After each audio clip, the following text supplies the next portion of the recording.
2장 엘리야의 제자, 선지자 엘리야의 제자 엘리사에 대한 말씀을 예언하고 있습니다. 오늘 보면 요한계시록 2장 19절에 이렇게 기록되어 있습니다. 그 성읍 사람들이 엘리사에게 이르되, 그 성읍 사람들, 오늘 보면 한 성읍에서 있었던 일을 우리 기록하고 있습니다. 그런데 이 성읍이 어디인가? 그 바로 앞절 요한계시록 2장 18절에 보면 오늘 보면 이 성읍이 구체적으로 어디인가 분명히 기록되어 있습니다.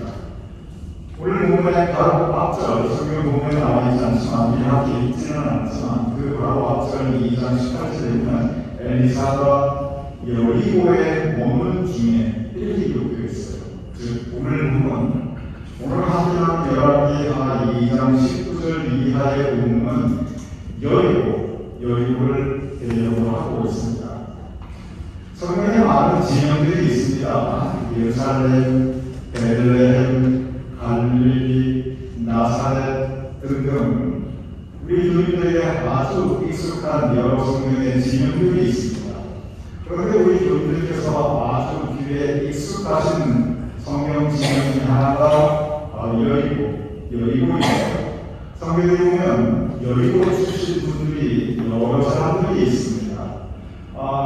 시리자였지만 크리스마였던 삭개오 여리고 출신입니다. 예수님의 은혜로 눈을 뜨게 된 소경 바디메오 여리고 출신입니다. 예수님의 조상이 되는 라합 여리고 출신입니다. 그리고 이렇게 많은 중요한 사람들이 여리고 출신이지만 성경에서 여리고가 유명한 가장 중요한 이유가 있습니다. 그게 뭐냐면 이스라엘 민족이 만약 40년 생활을 마치고 가나안, 젖과 꿀이 흐르는 가나안 땅으로 들어갈 때 맨 처음 마주친 곳, 그리고 맨 처음 정복한 성읍이 바로 여리고였습니다. 그곳에 이름이 나와 있습니다. 여호수아가 여리고를 정복하기 위해서 그냥 싸우고 그런 게 아니라 여리고 성을 비글비글 7일간 돌았습니다. 그리고 마지막 날에 나팔을 들고 함성을 외칠 때 여리고성이 무너져 내렸다라고 성경에 기록되어 있습니다. 이렇게 이스라엘 민족이 가나안 땅에 들어왔을 때 맨 처음 여리고성을 시작으로 가나안 땅에 들어와 정착하게 되었습니다. 언제부터? 그때부터 언제까지? 지금까지입니다. 성경이 이렇게 여리고에 대한 얘기가 많이 기록되어 있고, 그래서 우리도 여리고라는 이 성경의 이름이 아주 친숙한데, 그런데 이 여리고는 의외로 성경 한 줄 모르시는 분들, 그리고 교회 안 나가는 분들도 아주 이 여리고에 대해서 많이 글 가운데서 알려져 있는 도시입니다. 특별히 고고하에서는 여리고 가장 유명한 도시 중에 하나입니다. 그 이유가 있습니다. 여리고는 성경을 떠나서 여리고는 성경에서 가르치지 않고 지금 고증으로 그리고 증명된 사실이 뭐냐면 여리고는 적어도 인류 역사상 사람의 손으로 건설한 최초의 도시, 최초의 문명 도시가 바로 여리고입니다. 즉 인류 최초로 사람이 주거지를 서로 만들어 도시를 이루고 함께 공동생활을 했던 것, 그거 그냥 동네 부족 수준이 아니라 하나의 도시, 적어도 도시를 이루고 살았던 것이 인류 최초 여리고입니다. 좀 더 고고학에 대한 이야기를 드리도록 하겠습니다. 저는 개인적으로 고고학 굉장히 재미있어합니다. 그래서 저는 개인적으로 고대 유적지 굉장히 관심 있게 보고 또 이렇게 나름대로 개인적으로 공부를 하게 합니다. 그런데 인류 초의 문명을 우리는 메소포타미아 지역에 있는 수메르 문명이라고 합니다. 그것이 연도기로 따지면 언제나 하면 기원전 4,000년 전입니다. 그러니 메소포타미아 문명에서 최초로 이루어진 게 수메르 문명이 기원전 4,000년 전. 그때도 인류가 문자를 사용하고 통치를 위한 계급 사회가 이루어졌고 적어도 제국의 형태를 띠게 되었죠. 여기가 되면 지금의 이라크 지역입니다. 그러면 여리고는 언제부터 도시가 이루어지고 사람들이 그렇게 거기서 질서를 이루고 하나의 공동체를 이루고 살았는가? 그것이 무려 기원전 8,000년 전입니다. 그러니 수메르보다도 무려 4,000년에 앞선 곳이 바로 이 여리고입니다. 그러니 지금으로 따지면 무려 만 년 전에 사람들이 여리고에서 도시를 이루고 문명을 이루고 그다음에 사회의 질서를 이루고 살았다는 것입니다. 이걸 어떻게 아냐면 이 고고학적인 발표들이 다 이미 과학적으로 증명이 되어 있습니다. 학교에서도 이미 인정된 사실이고 여기에 검증들이 이미 끝나 있습니다. 여리고에 가보면 그 유명한 여리고 성벽이 있고 그 안에 사람들이 살았던 돌로 된 집터들이 있고 심지어 성벽에 망루가 있고 그리고 사람들이 살았던 그 성 안에 우물터들도 있습니다. 그리고 지금도 여리고에 가보면 그 유적들이 잘 보존되어 있습니다.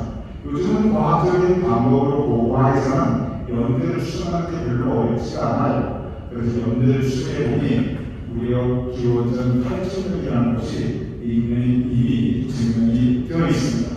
그리고 잠깐 성경으로 들어와 말씀을 드리면 요수아가 일곱째 날의 여리고성을 이제 나팔과 함성을 무너뜨릴 거라고 되어 있는데 실제로 여리고성이 요수아 그 당시쯤에 그 연도쯤에 한번 무너졌던 곳이 실제로 그 보증되어 있는 것도 또한 지금 사실로 나타나 있습니다. 그러니 이 여리고가 지금부터 무려 만 년 전부터 사람들이 도시를 이루고 살았는데 그러면 만 년 전 그러니까 별로 감각이 없을 거예요. 그 당시에 사람들이 어떻게 살았는가? 그 당시에 지금 이렇게 잘 살고 있는 유럽이라든지 그 당시에 미국 땅이 있었습니다. 유럽이라든지 아시아라든지 지구상의 절대 다수의 인류들은 만 년 전에 어떻게 살았냐면 신석기 시대였습니다.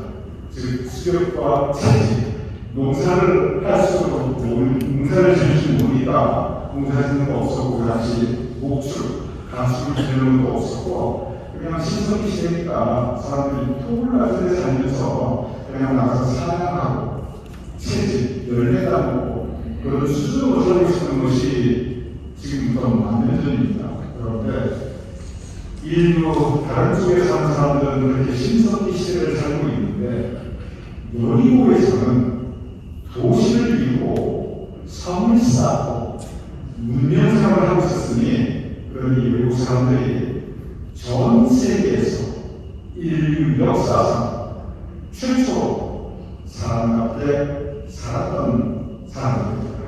그리고 여리고 사람들은 그 자부심이 대단합니다. 여리고가 이렇게 인류 역사상 최초의 도시다 보니까 여리고에 그 간판이 나서고 있습니다. 이 월드시티 인도 세계에서 가장 오래 있는 도시. 그런데 여기서 한 가지 궁금한 점이 있어요. 왜냐하면 모든 문명, 모든 사람들이 함께 모여 살았던 공동체는 커다란 공동체는 한결같이 예외 없이 큰 강주기를 띠고 있습니다. 수메르 문명은 메소포타미아 문명에서는 유프라테스와 티그리스 강이 있고 이집트 문명에서는 나일 강이 있고 인더스 문명에서는 인더스 강이 있고 황하 문명에서는 황하가 있고 서울에서는 안강이 있고 그리고 이 뉴욕에는 허드슨 강이 있고 큰 도시가 강을 끼지 않은 곳이 세상에 없습니다. 모든 도시는 큰 도시는 한결같이 강주기를 느끼고 있습니다. 왜냐하면 물이 있어야 삶을 살 수 있습니다. 그런데 여리고에는 강이 없어요. 강이 없을 뿐만 아니라 여기는 중동의 뜨거운 광야 지대입니다. 여리고가 지구상에서 가장 오래된 도시라고 하는 정보도 또 한 가지 특별한 점이 있습니다. 그것은 뭐냐면 여리고는 지금도 지구상에서 사람이 도시를 이루고 살고 있는 가장 낮은 곳입니다. 무려 해발 1300피트 마이너스입니다. 그리고 여리고 바로 옆에 뭐가 있냐면 여러분이 잘 아시는 사해바다. 사람이 살 수 없는 어떤 생물도 살 수 없다고 하는 마태가 근처했죠. 그 사해바다가 바로 여리고 옆에 있습니다. 그러니 그 환경을 보면 이건 사람이 살 수 없는 곳이에요. 해발 마이너스 1300피트 그 옆에는 사해바다 온통 중동의 뜨거운 광야. 그럼에도 불구하고 어떻게 기원 전 8,000년 전부터 지금부터 10,000년 전부터 사람이 여기에 살 수 있었고 여기에 인류 최초의 도시가 건설될 수 있는가? 그 이유가 있습니다. 광야지대, 중동의 내방 광야지대에 사람이 살 수 있는 유일한 곳이 뭐가 있냐면 오아시스입니다. 오아시스는 뭐냐면 광야인데 사막인데 거기에 생물이 솟아나요. 그래서 그 생물이 끊임없이 솟아나가지고 그 주변을 적셔서 광야를 오토로 만듭니다. 그래서 거기에 나무가 자라요. 사람들이 농사를 지을 수가 있고 가축을 키울 수가 있어요. 그래서 오아시스에는 사람들이 살 수가 있습니다. 여리고는 광야 둘러싸였는데 그리고 그 바로 옆에 사해바다가 있는데 그런데 이 여리고에는 커다란 생물이 있습니다. 여리고성 안에 커다란 생물이 있는데 그 생물에서 끊임없이 물이 솟아나고 있습니다. 적어도 가장 큰 생 중에 하나입니다. 물이 솟아나오는데 얼마나 물이 많이 솟아나오면 1분당 무려 1분당 1000개론. 여러분 1000개론이면 대략 4000리터입니다. 1분당. 그러니 1년 365일 하루 24시간 쉬지 않고 1분당 1000개론 약 4000리터라고 하는 엄청난 물이 이 여리고성 안에 있는 그릇에서 솟아나옵니다. 이게 언제부터 솟아나오면 무려 기원전 8,000년 전부터 그리고 지금까지 단 한 번도 그치지 않고 봄, 여름, 가을, 겨울 때를 타지 않고 날씨를 타지 않고 땅 속에서 시원한 생물이 지금도 계속 솟아나고 있습니다. 바로 이 생물이 여리고성 안에 있는 이 생물이 그곳에서 사람이 살 수 있는 이유이고 그리고 광야 지역에도 불구하고 유일하게 여리고에 이렇게 넓은 농장이 있을 수 있고 거기에서 작물을 키울 수가 있고 가축을 키울 수가 있고 사람이 도시를 건설할 수 있고 그리고 지금도 러시아의 여리고가 작지 않은 도시입니다. 이스라엘의 큰 도시 중에 하나입니다. 물론 팔레스타인 지역이 있지만 그 이유가 바로 이 생물이 있기 때문에 그렇습니다. 오늘 본문은 바로 이 여리고에 있는 바로 그 생물에 대한 이야기입니다. 이렇게 기록되어 있습니다.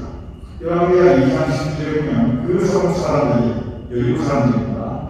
엘리사에게 말하되 우리 주님께서 보시는 바와 같이 이 성도에 미치는 조나 물이 나쁨으로 토산이 익지 못하고 떨어지나이다. 제가 다시 읽어보겠습니다. 여리고 사람들이 엘리사에게 말하되 우리 주님께서 보시는 바와 같이 이 성도에 미치는 조나 물이 나쁨으로 그 생물을 얘기하는 겁니다.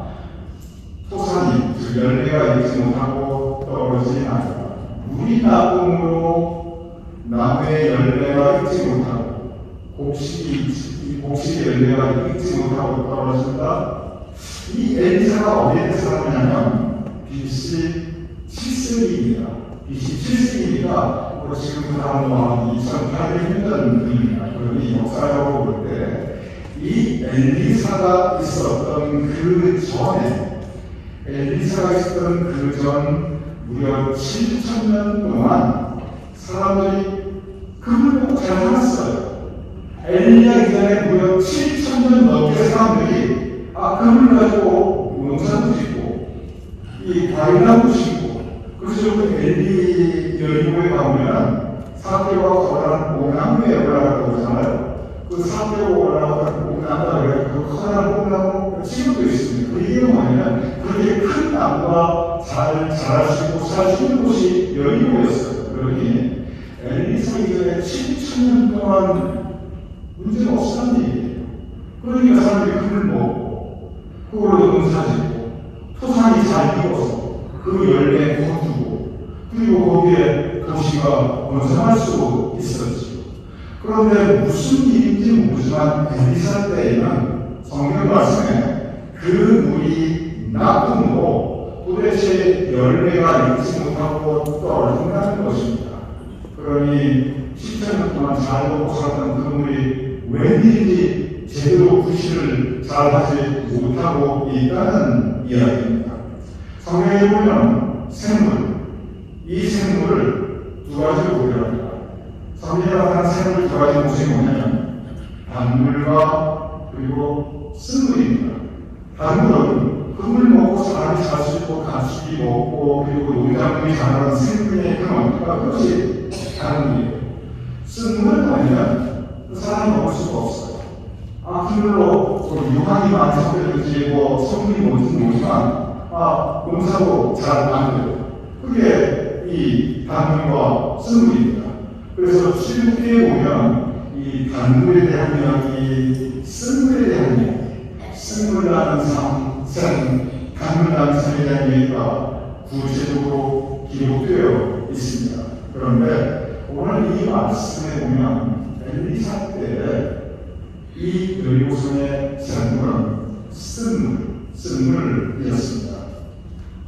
오늘 이 성경 말씀을 유추하면서 그리고 여리고가 있었던 무려 만년의 역사, 적어도 엘리사, 오늘 보면 엘리사 이전에 7,000년의 역사를 돌아보며 모든 성서학자들은 예외 없이 오늘 이 본문이 무슨 뜻이냐면 여리고성 생물이 원래는 단물이었는데 언제부턴가 무슨 일로 인해서 쓴물이 된 것이라고 설명하고 있습니다.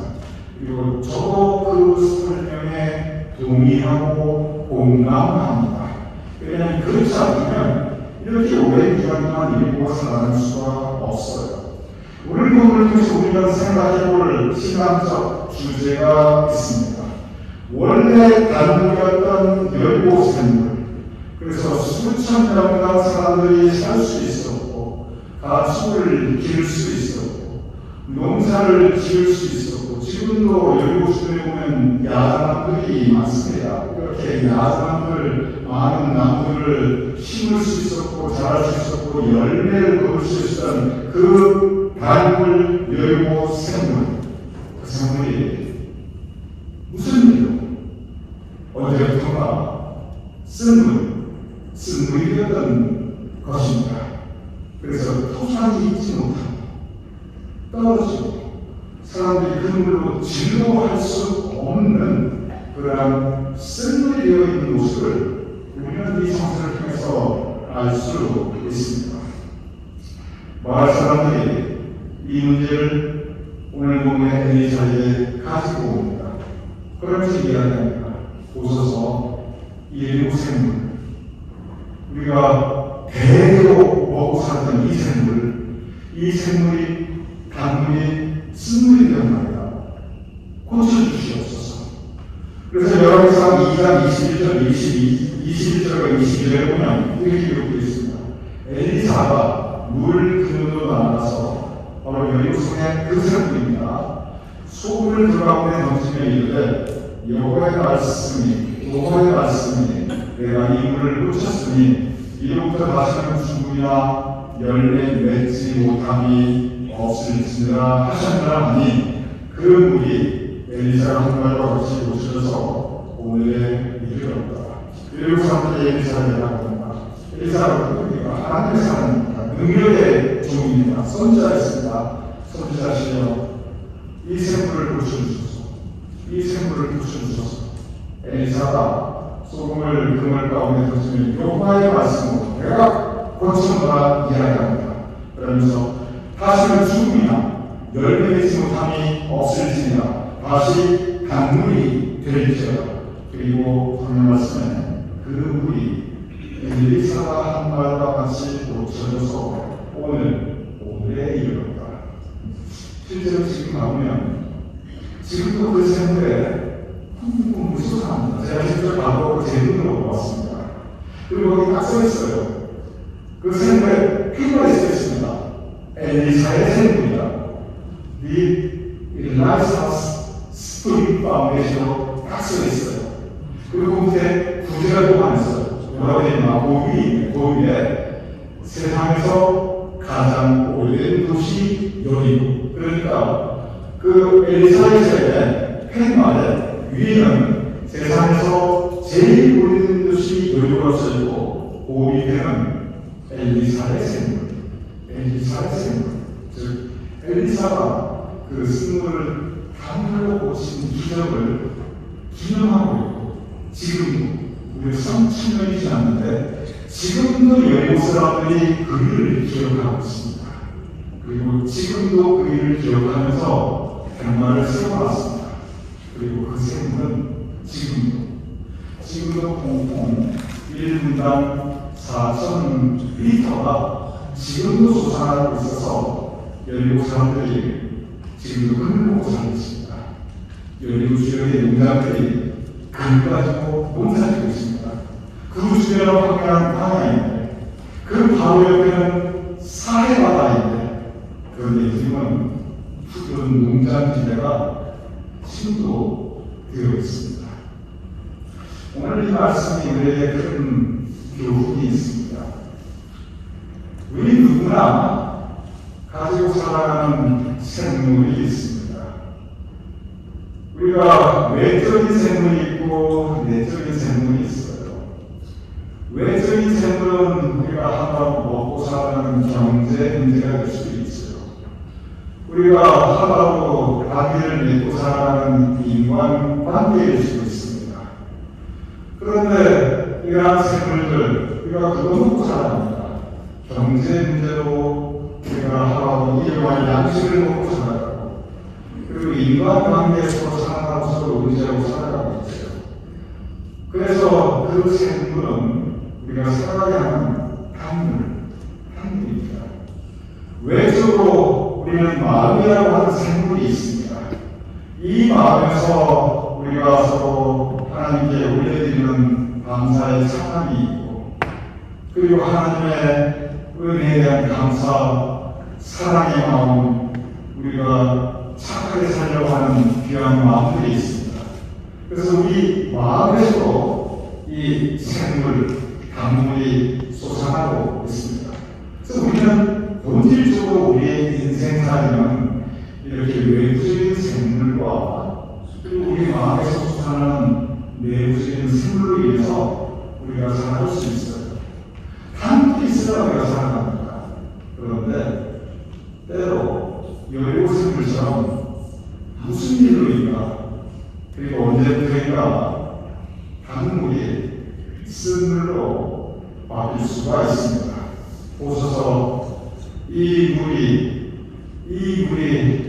좋지가 않아서 이 토산이 익지 못하고 여리고 사람들이 한탄을 합니다.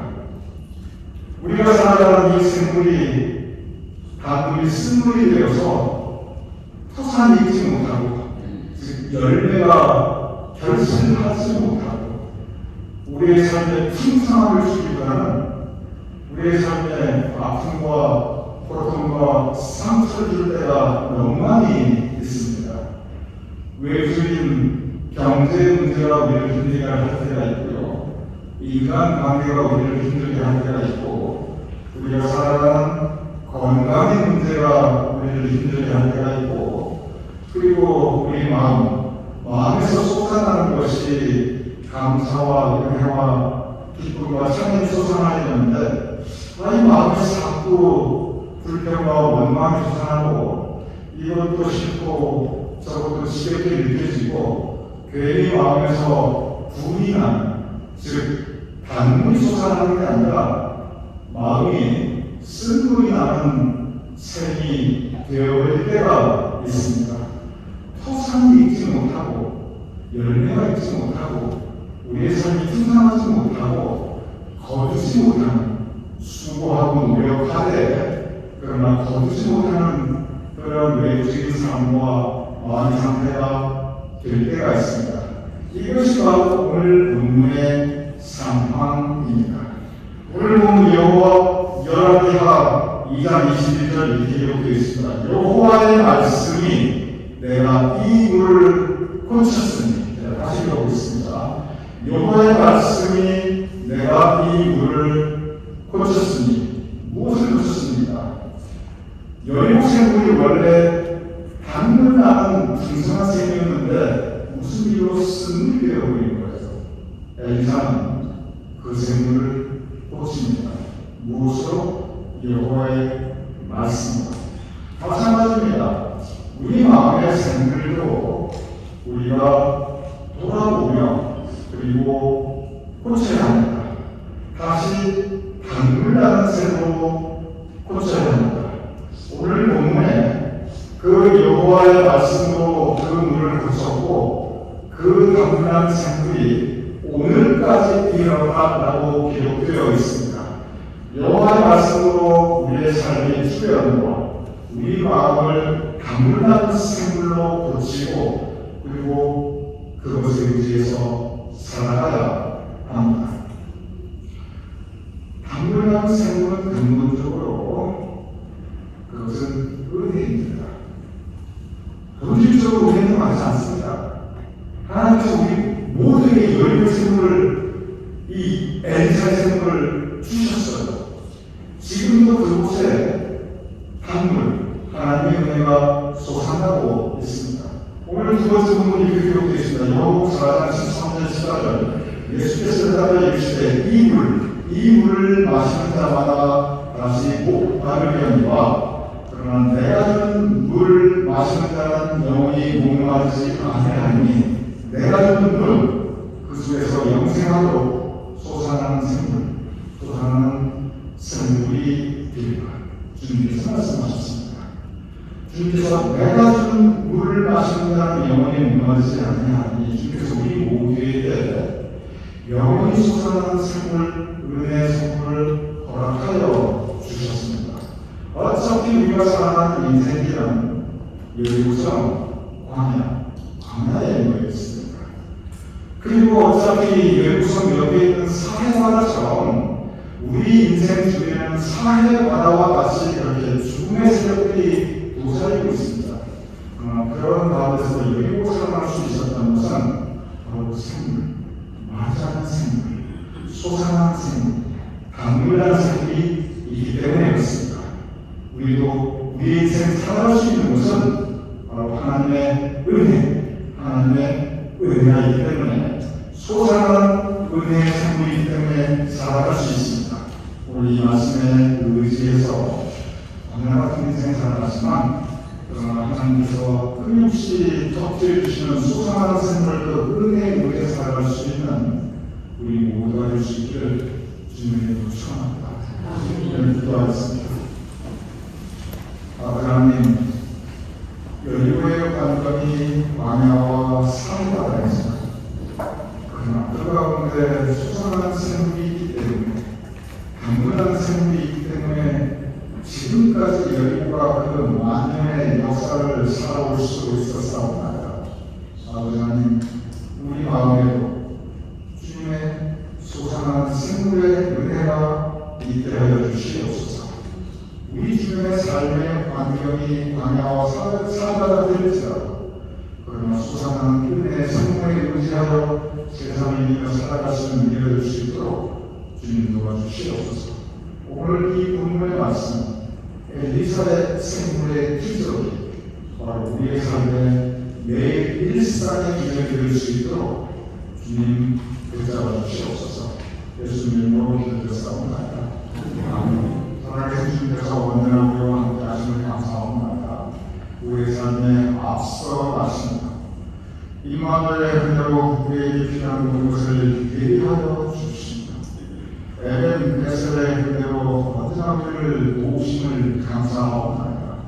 그 주님이 있어서 우리가 살아갈 수 있사오니 마음에 모시고 주님께서 허락하시는 소상한 생명에 의지하여 살아갈 수 있도록 우리의 마음을 주장해 주시옵소서.